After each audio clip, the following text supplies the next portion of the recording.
वडोदरा में 2 सीटों पर उपचुनाव का दंगल जारी है। धरियावद और वल्लभनगर में ये वोटिंग चल रही है। दोनों जगह वोटर्स में जबरदस्त उत्साह है। 3 बजे तक वल्लभनगर में 53.14% मतदान हुआ और 3 बजे तक धरियावद में 53.26% मतदान हुआ। दोनों सीटों पर दांव पर कांग्रेस बीजेपी की साख लगी है। तो दोनों ही जगह पर उपचुनाव जारी है। धरियावद वल्लभनगर दोनों ही जगह पर दोपहर 3 बजे तक 50% तक मतदान हो चुका है। फिलहाल मतदान जारी है, शाम तक ये मतदान चलेगा।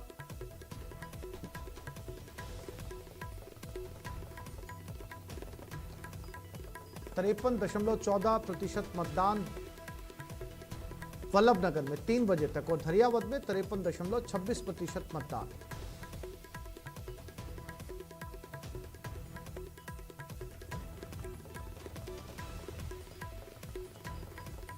दोनों ही जगह वोटर्स फिलहाल मतदान के लिए लगातार पहुंच रहे हैं।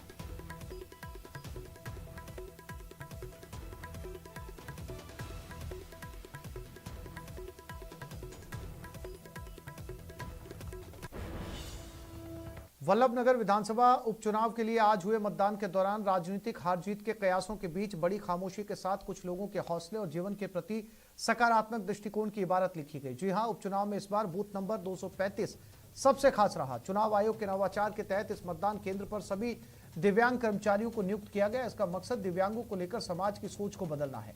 अभी तक महिलाओं द्वारा प्रबंधित बूथ बनाए जाते हैं, लेकिन इस बार उपचुनाव में नवाचार किया गया। कुल मतदान केंद्रों यानी 310 में से 31 मतदान केंद्रों पर दिव्यांगों की संख्या अधिक है।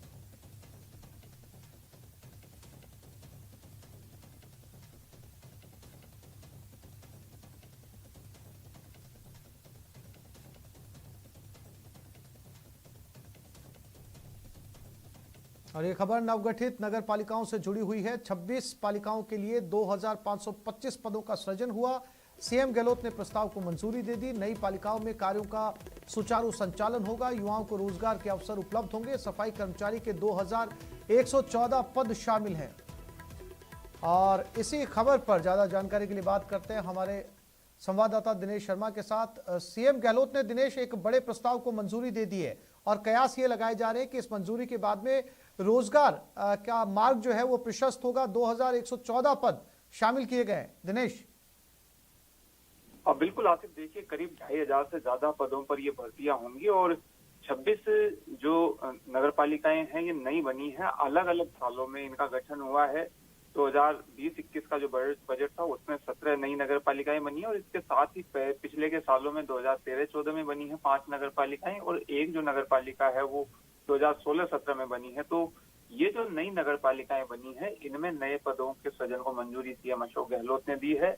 अलग अलग तरह के पद हैं जिनमें सबसे ज्यादा जो पद हैं वो सफाई कर्मचारी के हैं, 2114 पद। इसके अलावा जो दूसरे पद हैं उनमें अधिशासी अधिकारी के पद हैं, सहायक राजस्व निरीक्षक का पद है, इसके साथ ही जेईएन के पद हैं, स्वास्थ्य निरीक्षक के पद हैं।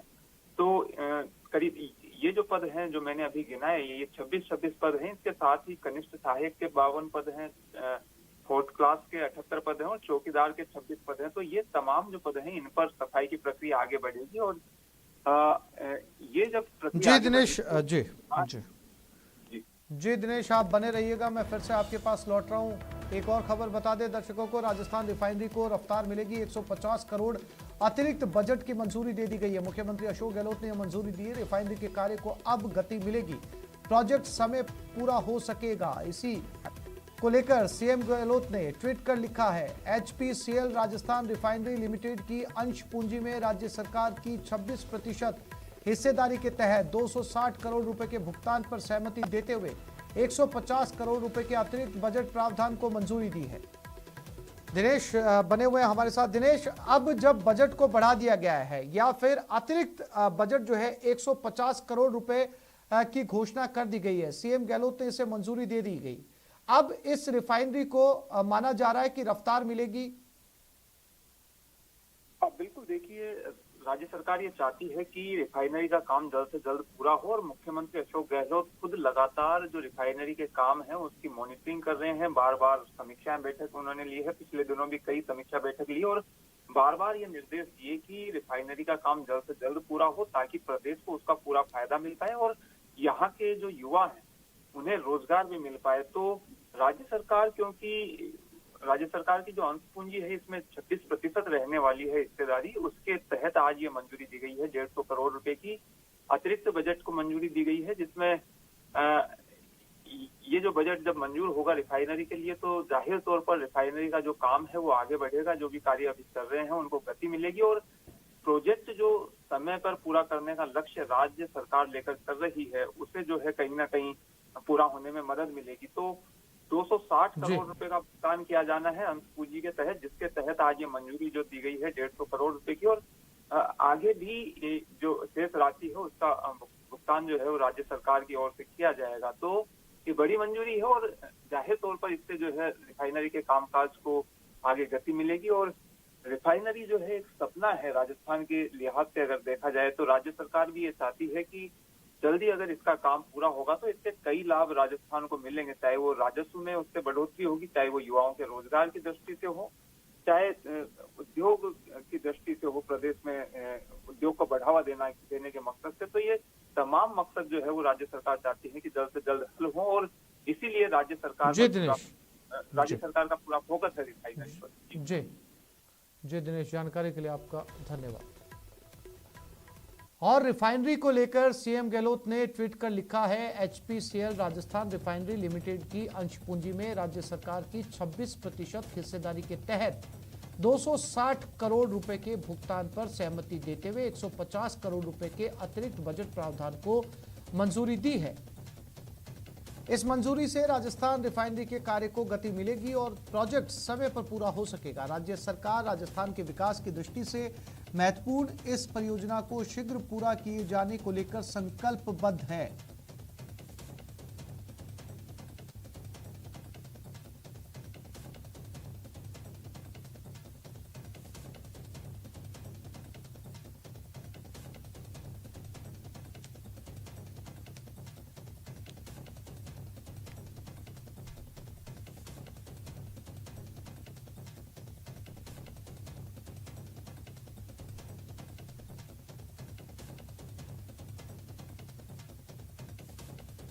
झुंझुनू के कुहारवास के सरकारी स्कूल के शारीरिक शिक्षक के खिलाफ छात्र से मारपीट करने का केस दर्ज कराया गया। परिजनों का आरोप है कि सरकारी शिक्षक ने बच्चे के साथ मारपीट की और शिकायत करने पर गाली गलौज करना शुरू कर दिया। परिजनों का कहना है कि सूरजभान नामक शिक्षक ने बच्चे की बेरहमी से पिटाई की, जिसके कारण उसकी उंगली भी टूट गई थी।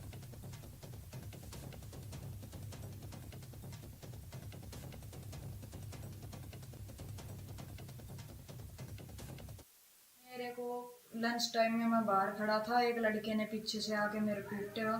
मेरी सर कोई भी गलती नहीं थी। मैं शिकायत लेकर के गया सूरजभान सर पीटीआई सरों के पास, तो उन्होंने वापस मेरे को ही पीटा और बल्कि उस लड़के को कुछ नहीं कहा।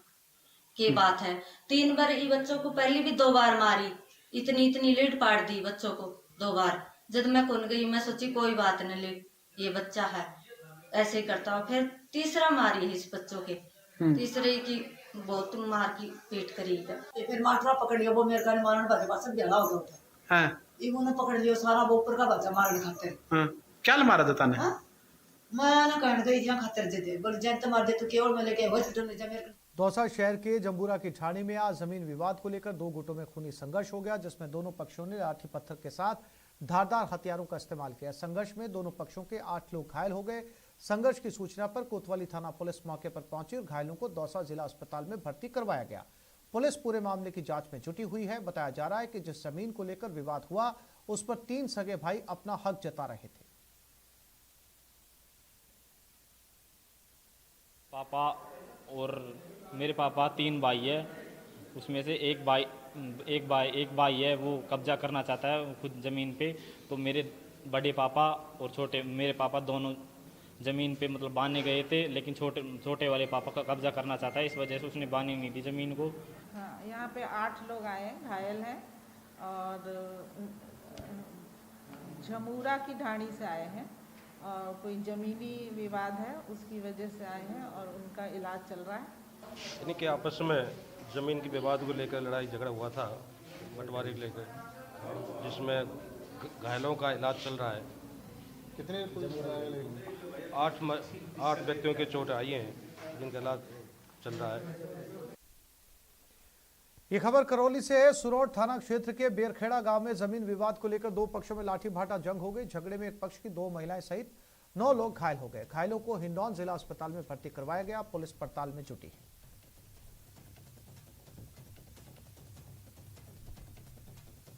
तो करौली में मारपीट हुई और 2 पक्षों में बताया जा रहा है कि यहां पर झगड़ा हुआ, एक दूसरे पर पत्थर और लाठियां चली। एक पक्ष की 2 महिलाओं समेत 9 लोग घायल हो गए। घायलों को अस्पताल में भर्ती करवा दिया गया है।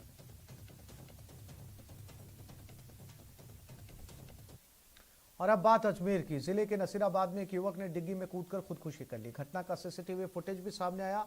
घटना फ्रामजी चौक के लाल डिग्गी की है। स्थानीय लोगों ने बताया कि एक युवक ने देर रात इस लाल डिग्गी में छलांग लगा दी, जिसकी सूचना पर पुलिस सहित छावनी प्रशासन मौके पर पहुंचा। सीसीटीवी फुटेज खंगालकर मामले की सत्यता की जांच में जुट गए। छलांग लगाने वाले युवक का नाम रोहित बताया जा रहा है। डिग्गी के नजदीक उसकी चप्पल भी मिली है। वहीं पुलिस अब आत्महत्या के कारणों की तलाश करने में जुट गई है।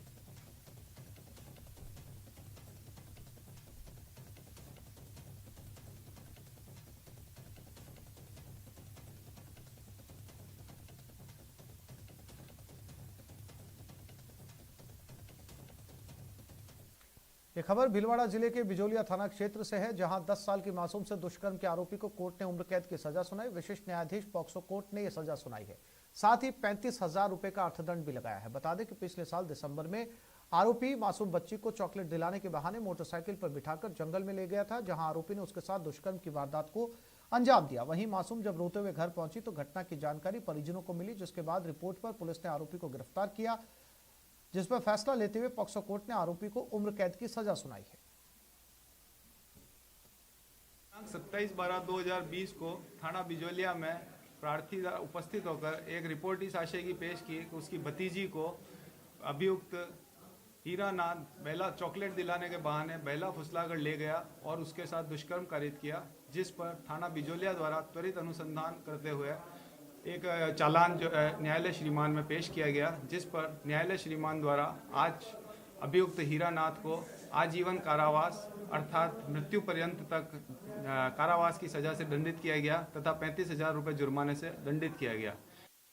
ये खबर झुंझुनू से है, जहां सिंगाना थाने के हिस्ट्री शीटर उमेश यादव के पिता हरफुल सिंह यादव की हत्या का खुलासा हो गया। पुलिस ने मुख्य आरोपी सहित 3 लोगों को गिरफ्तार किया। पुलिस ने खानपुर निवासी वेद प्रकाश, उसके साले के बेटे फौजी नरेंद्र सिंह भड़ोदा और सुनील कुमार को गिरफ्तार किया। सुनील कुमार नरेंद्र का दोस्त है। नरेंद्र सेना में है और छुट्टी पर घर आया हुआ था। मामले में अतिरिक्त पुलिस अधीक्षक सुरेंद्र मीणा ने बताया कि आरोपी वेद प्रकाश और मृतक हरफुल सिंह के बीच रुपयों का विवाद था। वेद प्रकाश हरफुल सिंह के रुपए मांगने गया था, रकम लेने के लिए उसके पास आया था। इस दौरान आते समय उसने नरेंद्र और सुनील को भी साथ ले लिया और इसी बीच कहासुनी हुई और कहासुनी इतनी ज्यादा बढ़ गई कि हरफुल की हत्या कर दी गई।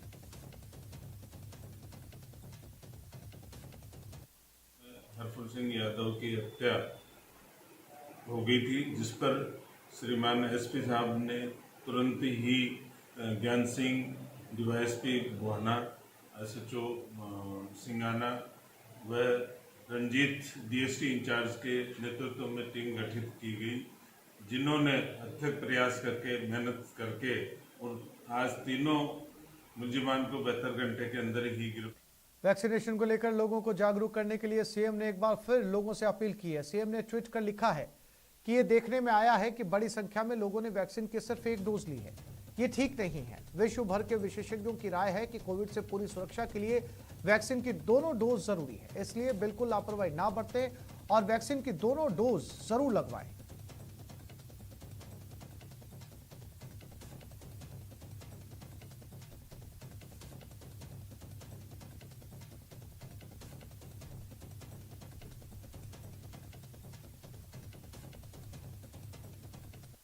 और अब बात कोटा की, जहां दक्षिण नगर निगम के पार्षदों ने अनोखा प्रदर्शन किया। दक्षिण के करीब 2 दर्जन पार्षद महिला पार्षदों के साथ कांग्रेस बोर्ड के महापौर राजीव अग्रवाल के घर के बाहर पहुंच गए।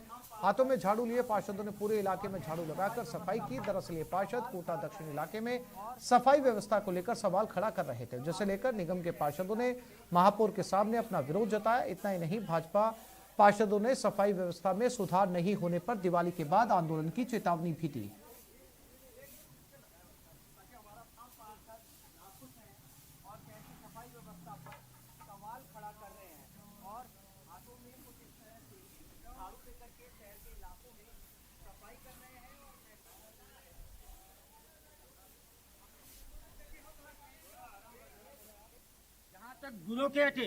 ब्यूरोक्रेट इतनी हावी हो चुकी है कि हमारे जनप्रतिनिधियों का सम्मान नहीं करती, उनका अपमान करती आ रही है। जबकि हर बोर्ड में जब भी दीपावली का अवसर होता है तो विशेष एक अभियान चलाकर अतिरिक्त सभी सफाई श्रमिकों की वार्डों में संविदा के द्वारा में लगाकर एक व्यापक सफाई अभियान छेड़ा जाता था, किंतु दुर्भाग्य की बात। और जयपुर में कल Indira run for women power marathon दौड़ का आयोजन किया जाएगा। पूर्व प्रधानमंत्री स्वर्गीय इंदिरा गांधी की पुण्यतिथि पर जलेब चौक से लेकर जल महल तक ये मैराथन किया जाएगा, जिसमें बड़ी संख्या में महिलाएं और छात्राएं भी शामिल होंगी। सीएम अशोक गहलोत इस मैराथन को हरी झंडी दिखाएंगे। मुख्य सचेतक डॉक्टर महेश जोशी ने आज जलेब चौक पहुंचकर मैराथन की तैयारियों का जायजा लिया और जरूरी दिशा निर्देश दिए। वहीं मैराथन के लिए विशेष रूप से तैयार की गई टी शर्ट्स का महेश जोशी ने विमोचन किया। दौड़ का मकसद महिला सशक्तिकरण को संदेश देना है।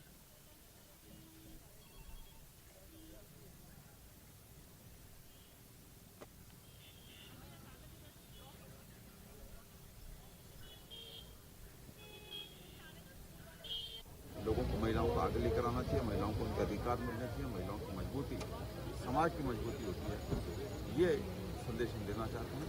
इसलिए कल एक दौड़ का आयोजन कर रहे हैं। मैं उम्मीद करके चलता हूँ कि इस तरीके की ये अपने आप में अनूठी दौड़ होगी, जिसमें बड़ी संख्या में बच्चे और दूसरे लोग भाग लेंगे। मैं इंदिरा जी को नमन करता हूँ, जिन्होंने देश का मान बढ़ाया, जिन्होंने देश को मजबूत बनाया, जिन्होंने देश के लोगों को सिर ऊंचा करके दुनिया की बड़ी से बड़ी ताकत से लड़ना सिखाया।